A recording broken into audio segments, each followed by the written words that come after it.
नमस्कार, आपका स्वागत है दोस्तों। क्या आपने कभी सोचा है कि आपके घर के आसपास खेलने वाला एक साधारण सा लाल फूल आपको रातों रात करोड़पति बना सकता है? तंत्र शास्त्र और प्राचीन ग्रंथों में एक ऐसे रहस्य का वर्णन है जिसे आज तक आम इंसानों से छुपा कर रखा गया, क्योंकि जो भी इस रहस्य को जान लेता है उसके जीवन से गरीबी हमेशा के लिए मिट जाती है। आज हम उसी रहस्यमय पौधे के बारे में बात करने वाले हैं जिसे हम गुड़हल के नाम से जानते हैं। आपने गुड़हल का फूल तो देखा ही होगा। लाल रंग का यह फूल माता रानी का सबसे प्रिय फूल माना जाता है, लेकिन क्या आप जानते हैं कि इस पौधे की जड़ और इसके फूलों में साक्षात कुबेर का वास होता है? लेकिन जरा रुकिए, अभी जाकर इसे तोड़ने की गलती मत कीजिएगा। अगर आपने इसे गलत तरीके से या गलत समय पर छुआ तो यह आपका सर्वनाश भी कर सकता है। सबसे बड़ी और खतरनाक गलती तो लोग तब करते हैं जब वो इसे घर लाते हैं, और वो गलती क्या है यह मैं आपको आगे बताऊंगा। लेकिन उससे पहले यह समझना जरूरी है कि आखिर गुड़हल के पौधे में ऐसा क्या है जो यह पैसे को चुंबक की तरह अपनी ओर खींचता है।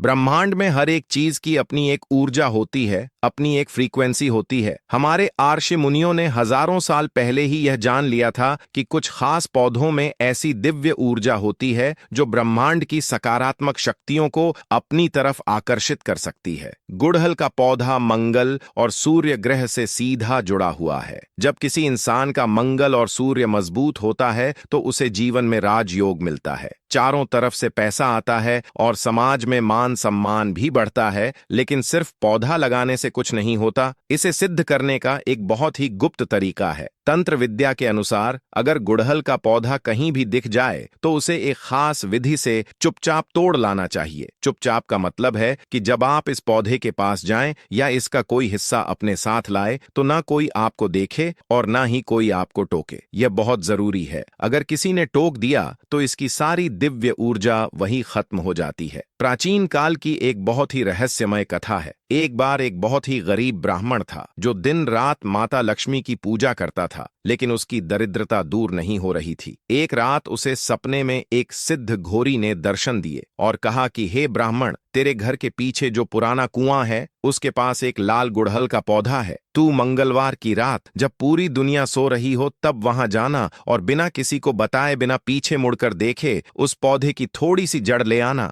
ब्राह्मण ने ठीक वैसा ही किया। वह रात के अंधेरे में उसने हाथ जोड़कर पौधे से आज्ञा मांगी और उसकी एक छोटी सी जड़ चुपचाप तोड़ लाया। उसने उस जड़ को लाल कपड़े में बांधकर अपनी तिजोरी में रख दिया। आप यकीन नहीं करेंगे, महज कुछ ही दिनों के अंदर उस ब्राह्मण के पास इतना धन आने लगा कि उसकी 7 पुश्तें भी बैठकर खा सकती थी। यह कथा हमें बताती है कि प्रकृति के पास हमें देने के लिए बहुत कुछ है, बस हमें उसे लेने का सही तरीका मालूम होना चाहिए। अब आप सोच रहे होंगे कि आखिर वह सही तरीका क्या है और वह कौन सी भयंकर गलती है जो आपको भूल कर भी नहीं करनी है। तो सुनिए, सबसे पहली बात जो आपको ध्यान रखनी है वह यह है कि गुड़हल का फूल या जड़ कभी भी दिन के उजाले में या भीड़ भाड़ वाली जगह से ऐसे ही चलते फिरते नहीं तोड़ना चाहिए। जब आप ऐसा करते हैं तो आप उस पौधे का अपमान करते हैं और नकारात्मक ऊर्जा को निमंत्रण देते हैं। दूसरी सबसे बड़ी गलती, लोग यह करते हैं कि वह किसी के घर के अंदर लगा हुआ पौधा बिना उससे पूछे तोड़ लेते हैं। यह तो चोरी हुई, और चोरी के भाव से किया गया कोई भी उपाय कभी फल नहीं देता, बल्कि उल्टा असर करता है। आपको ऐसा पौधा खोजना है जो किसी सुनसान जगह पर हो, किसी मंदिर के प्रांगण में हो या फिर आपके अपने घर के गमले में लगा हो। इस उपाय को करने का सबसे उत्तम दिन मंगलवार या शुक्रवार होता है। शुक्रवार माता लक्ष्मी का दिन है और गुड़हल माता का स्वरूप है। जब आप शुक्रवार की रात को या फिर एकदम सुबह ब्रह्म मुहूर्त में उठते हैं तब चारों तरफ एक शांति होती है। आपको स्नान करके साफ लाल रंग के कपड़े पहनने हैं। आपके मन में कोई भी लालच या बुरा भाव नहीं होना चाहिए। एकदम शांत मन से गुड़हल के पौधे के पास जाइए, उसके सामने एक घी का दीपक जलाइए और हाथ जोड़कर प्रार्थना कीजिए कि हे दिव्य वृक्ष, हे माता लक्ष्मी के स्वरूप, मैं अपनी दरिद्रता दूर करने के लिए आपके पास आया हूं। कृपया आप मेरे साथ मेरे घर चलिए। यह प्रार्थना करते समय आपके आंसू भी आ जाएं तो कोई बात नहीं, क्योंकि यह आपके सच्चे भाव को दर्शाता है। इसके बाद आपको उस पौधे की एक छोटी सी टहनी, एक फूल या फिर मिट्टी के अंदर से एक बहुत ही छोटी सी जड़ निकाल लेनी है। ध्यान रहे कि पौधे को कोई नुकसान ना पहुंचे, उसे दर्द ना हो। बहुत ही कोमलता से उसे निकालिए। अब इसे अपनी मुट्ठी में बंद कर लीजिए और बिना किसी से बात किए, बिना पीछे मुड़कर देखे सीधे अपने घर के मंदिर में आ जाइए। यह सफर बहुत अहम है। रास्ते में चाहे आपको कोई भी आवाज सुनाई दे, कोई आपको पुकारे, आपको मुड़कर नहीं देखना है। यह नकारात्मक शक्तियां होती हैं जो नहीं चाहती कि आप अमीर बने, वह आपको रोकने की कोशिश करती है। घर के मंदिर में आकर उस जड़ियां फूल को गंगा जल से धो लीजिए, उसके ऊपर थोड़ा सा कुमकुम लगाइए, अक्षत यानी चावल के दाने चढ़ाइए और फिर उसे एक साफ लाल रेशमी कपड़े में लपेट लीजिए। अब आपको माता लक्ष्मी के मंत्र ओम श्री ह श्री श्री कमले कमलालय प्रसिद्ध प्रसीद श्री ह श्री ओम महालक्ष्म नमः का 108 बार जाप करना है। जाप पूरा होने के बाद इस लाल कपड़े की पोटली को अपने धन रखने के स्थान पर तिजोरी में या फिर अपने पर्स में रख लीजिए। जिस दिन आप यह उपाय करेंगे उसके ठीक 21 दिन बाद आप खुद अपने जीवन में चमत्कार होता हुआ देखेंगे। अचानक से रुके हुए काम बनने लगेंगे। जहां से आपने उम्मीद भी नहीं की होगी वहां से पैसा आने लगेगा। अगर आप व्यापार करते हैं तो ग्राहकों की लाइन लग जाएगी। अगर नौकरी करते हैं तो प्रमोशन के योग्य बन जाएंगे। यह कोई जादू टोना नहीं है, यह ऊर्जा का विज्ञान है। गुड़हल की जड़ आपके घर में एक ऐसा चुंबकीय क्षेत्र बना देती है जो सिर्फ समृद्धि, सुख और सौभाग्य को आकर्षित करता है। लेकिन याद रहे, यह उपाय तभी काम करेगा जब आप इसे पूरी श्रद्धा और विश्वास के साथ करेंगे। अगर आपके मन में जरा सा भी संदेह हुआ तो इसका कोई फल नहीं मिलेगा। एक बात और जो बहुत कम लोग जानते हैं, अगर आपके घर में क्लेश रहता है, पति पत्नी के बीच लड़ाई झगड़े होते हैं, तो गुड़हल का एक फूल पानी में डालकर उस पानी से स्नान करने से शरीर की सारी नकारात्मक ऊर्जा धुल जाती है। व्यक्ति का आभा मंडल, जिसे हम ऑरा कहते हैं, वह शुद्ध हो जाता है। जब आपका ऑरा शुद्ध होगा तभी तो आप धन को आकर्षित कर पाएंगे। एक उदास और नकारात्मक इंसान कभी पैसा नहीं कमा सकता। गुड़हल आपके अंदर एक गजब का आत्मविश्वास और ऊर्जा भर देता है। लोग अक्सर मुझसे पूछते हैं कि क्या यह उपाय करने के बाद हमें कर्म करना छोड़ देना चाहिए? बिल्कुल नहीं। भगवान भी उसी की मदद करते हैं जो अपनी मदद खुद करता है। हाँ, उपाय ऐसा माना जाता है कि आपके जीवन में खड़ी हर बाधा को धीरे धीरे समाप्त कर सकता है और आपके सामने नए रास्ते खोल सकता है। लेकिन यह भी उतना ही सत्य है कि केवल अवसर मिल जाना ही सफलता नहीं है। उन अवसरों को पहचान कर उन पर आगे बढ़ना भी जरूरी होता है।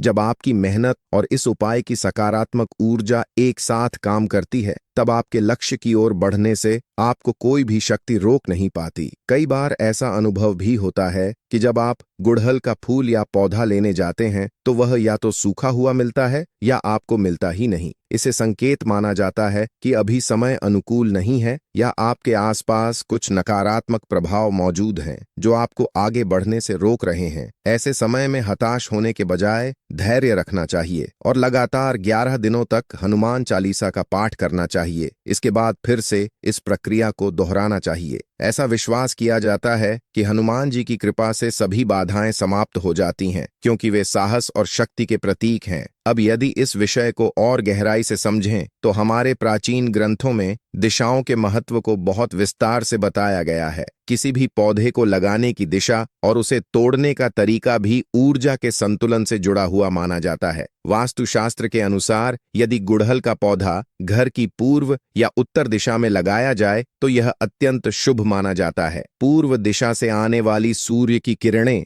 जब इस पौधे के फूलों पर पड़ती हैं तो उससे उत्पन्न ऊर्जा पूरे घर में सकारात्मक वातावरण बनाती है। यह भी माना जाता है कि सूर्य देव और कुबेर देवता की कृपा ऐसे स्थान पर विशेष रूप से बनी रहती है। यदि आपको किसी विशेष प्रयोजन के लिए इस पौधे की जड़ लेनी हो तो कोशिश करें कि वह पौधा भी किसी ऐसे स्थान पर लगा हो जहां सुबह की धूप सीधे उस पर पड़ती हो, क्योंकि इससे उसमें ऊर्जा और समृद्धि का प्रभाव बढ़ जाता है। पुराने समय में राजाओं और महाराजाओं के खजानों में केवल सोना चांदी ही नहीं रखा जाता था, बल्कि कुछ विशेष वस्तुएं भी सुरक्षित रखी जाती थीं। उन वस्तुओं में गुड़हल की जड़ और कुछ दुर्लभ जड़ी बूटियां भी शामिल होती थीं, जिन्हें लाल कपड़े में बांधकर रखा जाता था। यह मान्यता थी कि इससे खजाना सुरक्षित रहता है और किसी भी प्रकार की नकारात्मक शक्ति उस पर प्रभाव नहीं डाल पाती। यह जड़ केवल धन की रक्षा ही नहीं करती, बल्कि इसे बुरी नजर से भी बचाने का प्रतीक माना जाता था। आज के समय में जब लोग एक दूसरे की उन्नति से ईर्ष्या करते हैं, तब इस प्रकार के उपायों को मानसिक सुरक्षा के रूप में भी देखा जा सकता है। इसके अलावा एक और विशेष प्रयोग का उल्लेख मिलता है, जो व्यक्ति के आकर्षण और प्रभाव को बढ़ाने से जुड़ा हुआ माना जाता है। यदि किसी को यह महसूस होता है कि उसकी बातों को महत्व नहीं दिया जाता या वह दूसरों को प्रभावित नहीं कर पाता, तो गुड़हल के फूल से एक विशेष तिलक तैयार करने की विधि बताई जाती है। इसके लिए रविवार के दिन एक ताजा लाल फूल लाकर उसे छाया में सुखाया जाता है। फिर उसका चूर्ण बनाकर उसमें सिंदूर और चमेली का तेल मिलाया जाता है। इस मिश्रण को स्नान के बाद माथे पर लगाने से व्यक्ति के आत्मविश्वास और व्यक्तित्व में वृद्धि होती है। जब व्यक्ति आत्मविश्वास से भर जाता है, तो स्वाभाविक रूप से लोग उसकी ओर आकर्षित होने लगते हैं और उसकी बातों को गंभीरता से सुनते हैं। हालांकि इस पूरी प्रक्रिया में एक महत्वपूर्ण बात का ध्यान रखना आवश्यक है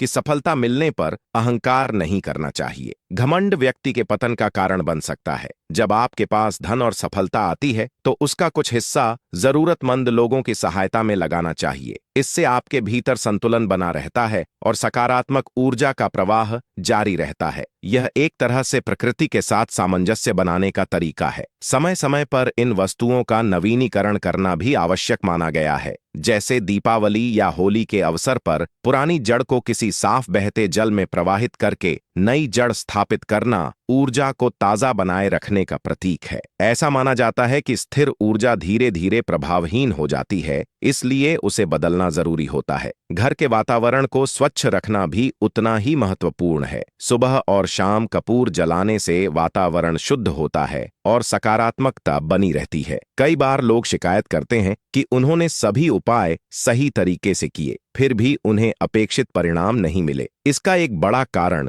घर में फैली अव्यवस्था और गंदगी हो सकती है। जहां साफ सफाई नहीं होती, वहां सकारात्मक ऊर्जा का प्रभाव कम हो जाता है। इसलिए घर को साफ सुथरा रखना, बेकार वस्तुओं को हटाना और टूटी फूटी चीजों को बाहर करना आवश्यक है। विशेष रूप से बंद पड़ी घड़ी को घर में नहीं रखना चाहिए, क्योंकि यह ठहराव का प्रतीक मानी जाती है। एक साधारण व्यक्ति की कहानी भी इस बात को दर्शाती है कि सच्ची आस्था कितनी प्रभावशाली हो सकती है। एक मजदूर जिसके पास न तो संसाधन थे और न ही विशेष ज्ञान, केवल अपने विश्वास के बल पर इस उपाय को अपनाता है और धीरे धीरे उसकी स्थिति बदलने लगती है। इससे यह समझ आता है कि किसी भी विधि से ज्यादा महत्वपूर्ण व्यक्ति का भाव और उसकी निष्ठा होती है। तंत्र विज्ञान में गुड़हल के विभिन्न रंगों का भी अलग अलग महत्व बताया गया है। लाल रंग को ऊर्जा और शक्ति का प्रतीक माना जाता है, जबकि सफेद रंग ज्ञान और शांति से जुड़ा होता है, जिसे माता सरस्वती का स्वरूप माना जाता है।